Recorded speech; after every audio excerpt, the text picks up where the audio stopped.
A science story, huh? These NYU scientists, they... I felt right. But I was so And I just thought, well, I had figured it out. it was that golden moment. Because science was on my side.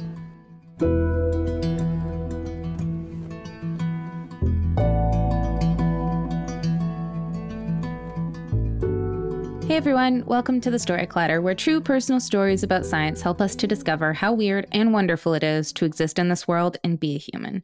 I'm your host, Misha Gajewski, and today's episode is all about beekeeping.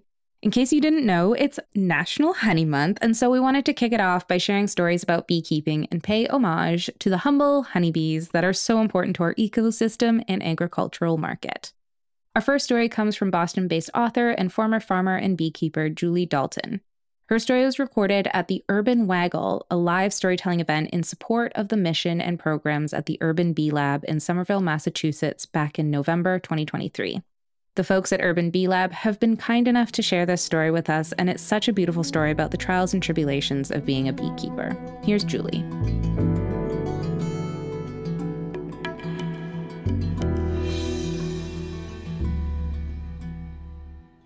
So I should have noticed on that perfect August day how deathly still the air was.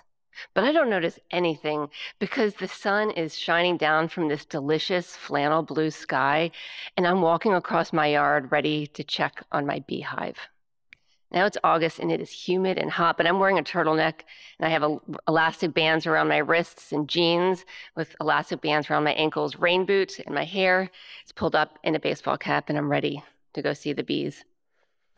There's this moment when I crack open a beehive, which I don't get to do very often, but this day I was opening the hive. When you crack open a hive, when I break the wax seal and I lift the lid, there's this moment of sensory magic. I'm enveloped by this aroma of warm wax and honey, and the bees, they rise up out of the hive slowly, and they surround me with this gentle but penetrating hum that resonates in these tiny bones in my ears until after a few seconds, it starts to feel like that sound, that hum, that om is coming from inside my own head, as if I'm participating in this moment with the bees, and it feels good. So I don't get to open a hive that often, but the days when I'm not opening a hive, I still go out there and I sit with the bees and watch them as they fly in the hive and out of the hive. And I catch these flashes of this green-yellow pollen. Bees have these pollen baskets on their rear legs, and they stuff them full of pollen when they go foraging. And when they come home and zip into the hive, you can see little flashes of yellow as they go in. And I would sit there and watch them like you would watch a campfire. And it's mesmerizing. And I would just disappear into the flames of this campfire moment. And it was mesmerizing. And I was always admired and was kind of envious, I guess, of the clear sense of purpose and order in the beehive, because it was exactly the opposite of what was going on behind me in my house, which at the moment was occupied and home to 4 children, 3 chickens, 2 dogs, and 1 husband. There was a lot of noise in that house, good noise. But there was also a lot of noise in my head, which wasn't always as good. Always had these thoughts ricocheting around my brain of things I needed to do, things I was forgetting to do, things I had done poorly, people I had let down. And as these thoughts are bouncing around my head and they won't quiet, I could go to the bees and sit and just watch them and fall into that om, and it would quiet my mind. So now this day, this perfect August day in my turtleneck and my baseball cap, I'm walking out to go see the bees, and I'm giddy with anticipation. It is hot, it is humid, it is 90 degrees, but I do not care. But as I'm getting closer to the hive, I see something that's not supposed to be there. There's a brown lump on the ground in front of the hive. And I think my body recognized what was going on before my brain did, because despite this heat and humidity, this chill slithers over my body. I take a few more steps towards the hive, and my brain catches up, and I realize that this brown lump is a pile of 40,000 dead honeybees. So I'm numb for a second. And then this stew of emotions bubbles up, and I'm angry, I'm panicking, I'm feeling grief, and I'm feeling guilt. It's the guilt that sticks, because I am the beekeeper. I was supposed to take care of these bees. I built that hive myself with my hammer and nails, and I populated that hive with baby bees and fed them sugar water until they were stable enough to go foraging on their own. And I loved those bees. After the bees died, I kept going out to the hive. And they were still now. They were lying on the ground, and I could see them. And I could see in close detail the pollen still inside some of the pollen baskets that the bees had foraged on the day they died. And I could see these delicate stained glass patterns in their wings. And they were beautiful. And I kept going back out day after day, week after week. And I think I was searching for something. I was searching for that quiet, for that om, and it did not come. And I kept going back out, and I never moved the bees. I didn't bury them. I did not shovel them into a garbage bag. I didn't even cover them with leaves. I let them decompose back into the earth. And as I kept going back out to them, and they melted back into the ground, I realized it had never been about me taking care of the bees. Those bees had been taking care of me, and they were gone. And it's been several years since I lost those bees, and I'm still searching. I am still chasing that calm, that om, to quiet the noise in my mind. Thank you.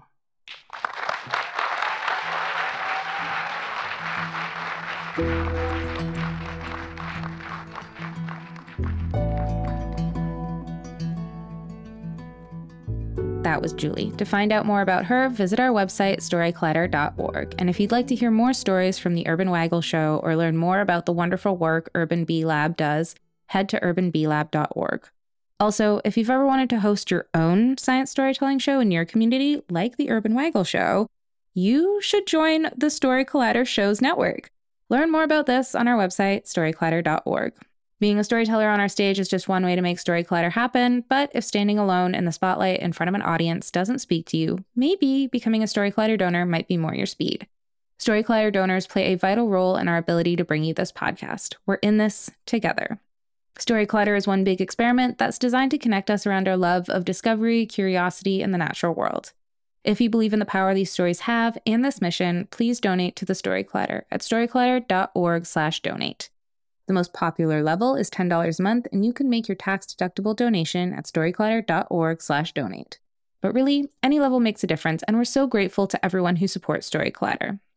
Hey Story Collider listeners, if you're looking for a way to keep up with your active lifestyle, you've got to check out Amazfit. I'm so excited to try out my new Amazfit Active Watch and get some much-needed insights into my health. The Amazfit Active Watch helps track everything from your sleep to steps to oxygen levels and workouts and more. But what I'm most excited about is this feature that tracks your menstrual cycle and gives you suggestions that adapt to your hormones, which is so handy. But best of all, if you head over to amazfit.com/collider and use our special coupon code COLLIDER, you'll get 15% off your purchase. Don't miss out. Visit amazfit.com/collider today and use the coupon code COLLIDER, COLLIDER, for 15% off. Rusty Clark, an Army and Air Force veteran, needed treatment at a VA hospital. Meet his wife, Juanita. We live above Morgantown, West Virginia. It would take us about 7 hours to get here. And I was prepared to sleep on the hospital floor beside of Mr. Clark. But the Fisher House opened up that door. We had a lovely suite to stay in. We had food to eat. We didn't have to worry about that because the Fisher House, the foundation, Mr. and Mrs. Fisher took care of all that years ago, following their dream to make our reality that we were together and we could be treated here. It's a great blessing. Meet Rusty. I was in the Army Guard, and then I went into the Air Force, and then I met Juanita. Keeping families together when they need it most. For active duty military wounded and veterans sick or injured, Fisher Houses make a huge difference. Learn more at fisherhouse.org. That's fisherhouse.org. Because the family's love is good medicine. Our next story is from Jon Schulz. Jon is a data center architect turned beekeeper, and his story is recorded at our favorite spot in Dallas, Texas, Wild Detectives. This is one of those perfect stories that illustrate Murphy's Law of if it can go wrong, it will go wrong. But with bees. It's a great story, and I'm excited for you to hear it. Here's Jon.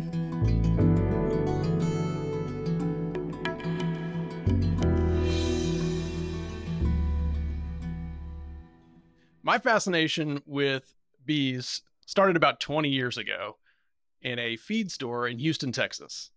I was there picking up some gardening supplies, and I noticed some beekeeping equipment in the corner of the store. I was immediately drawn to the wooden boxes and the wax frames and the array of different colors of honey and the flavors of the honey they had on display. I was so taken that once I left, I started seeing bees everywhere. And at that point, I started to see them in my garden. And now that I was paying attention, I could see that they were collecting different colors of pollen.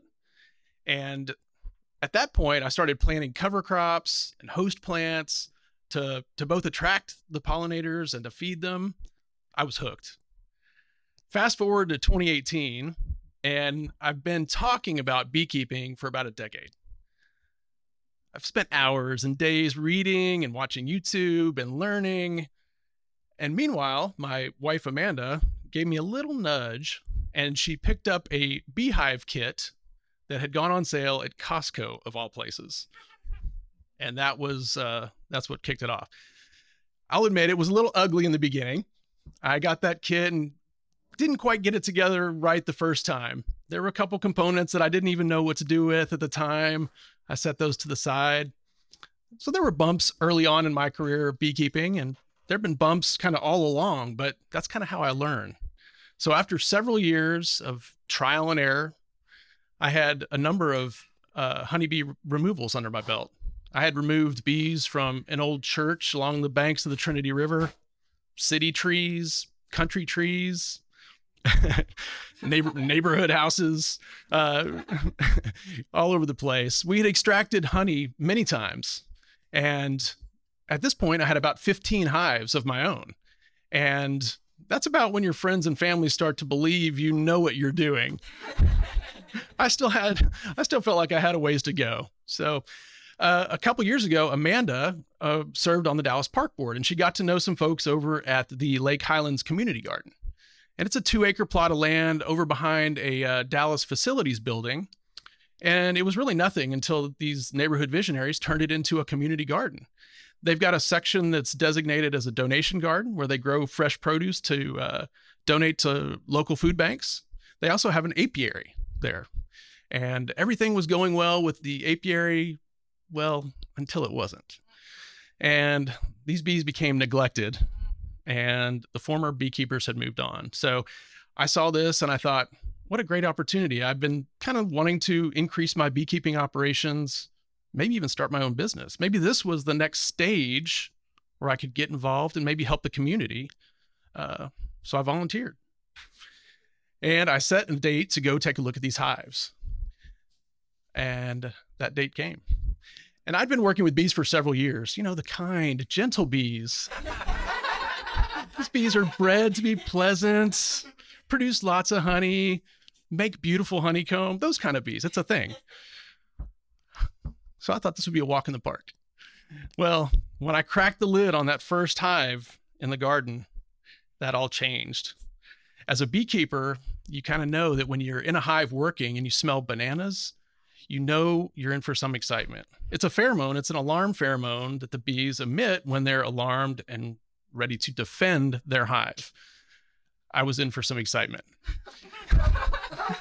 Yeah, it was like a black wave coming out of that first hive. It was intense. And those bees came up, and at that moment, I didn't know what to do. I thought to myself, do I continue? How many stings am I going to get? Should I run? I seriously thought that. So I started taking a look at these hives. The first hive was 3 boxes. And my goal was to find the queen. So I had to find a single bee in this mass of ferocious bees that was flying around me. So my search began. I dug in and I started looking carefully through each of the frames in that top box. No queen. I found some small hive beetles. Yeah, that's no queen, but I put the box next to me and continued digging into the next box. The second box, I was looking through and I told myself, I hope she's on the next frame. Well, she wasn't. It was just more of her aggressive brood that by this point had gotten extremely alarmed and were attacking my suit and my gloves. And at that point, I had gotten about 6 stings.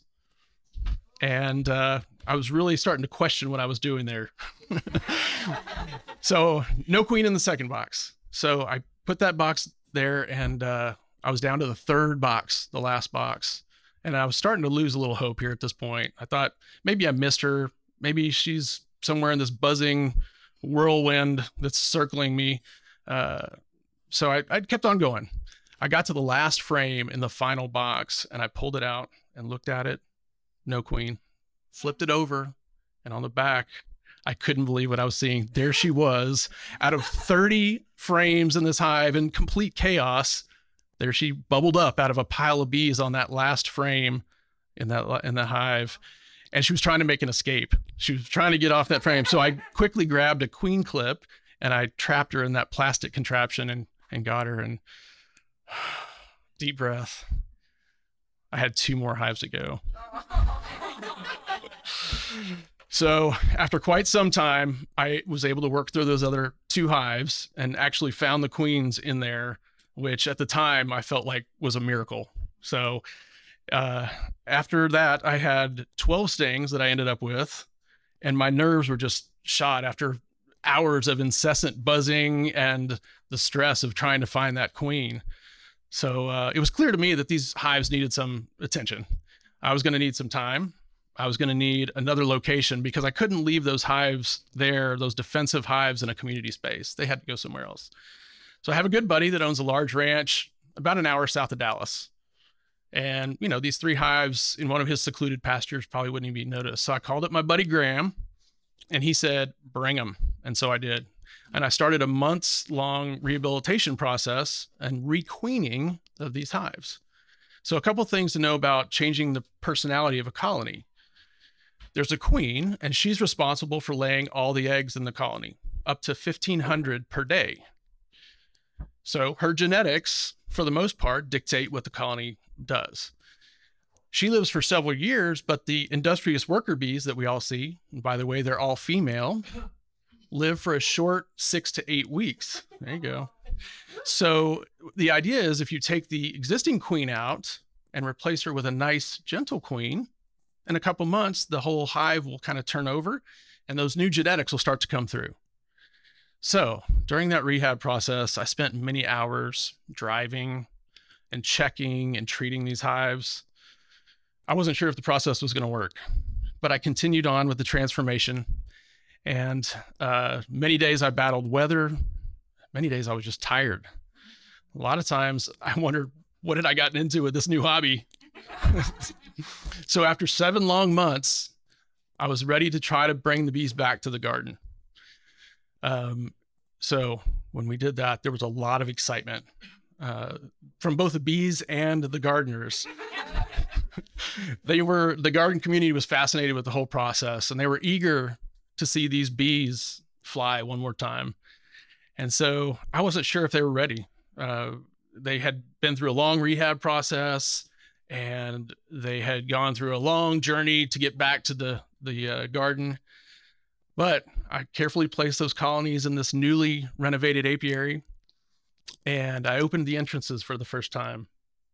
And one by one, those little, now gentle little ladies buzzed around that community garden. And after working really diligently, they collected enough nectar that the Lake Highlands Community Garden will now donate about 50 pounds of honey to local Dallas food banks. So great.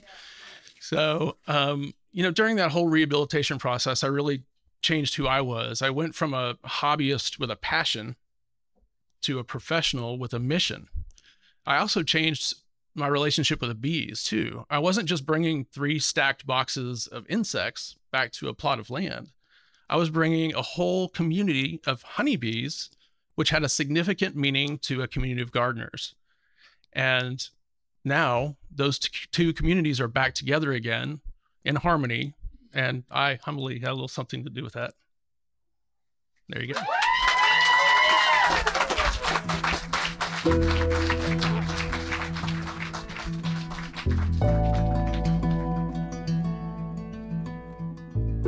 That was Jon. If you'd like to learn more about him, visit our website, storyclatter.org. Our website is just one way to connect with Storyclatter, but there are so many other ways, and we hope you'll use them all. You can always follow us on social media. We're on Twitter, Facebook, Instagram, and TikTok. Head to storyclatter.org to become a financial supporter, or if you want to come to one of our shows, start your own Storyclatter show in your community, or even learn how to tell your own science story, you can learn all about that on our website too. This podcast is produced by me, Misha Gajewski, along with Jen Chen, Nikisha Roberts-Washington, and Aaron Barker, Executive Director and co-founder of the Storyclatter. The stories featured in today's episode were produced by the Urban Bee Lab, Devin Kodjas, and Hodo Imam. Special thanks goes out to Storyclatter's board and team. Our theme music is by Ghost, and next week I'll be back with stories about parenting parents. They're such incredibly beautiful and moving stories, you won't want to miss them. Until next time, thanks so much for listening.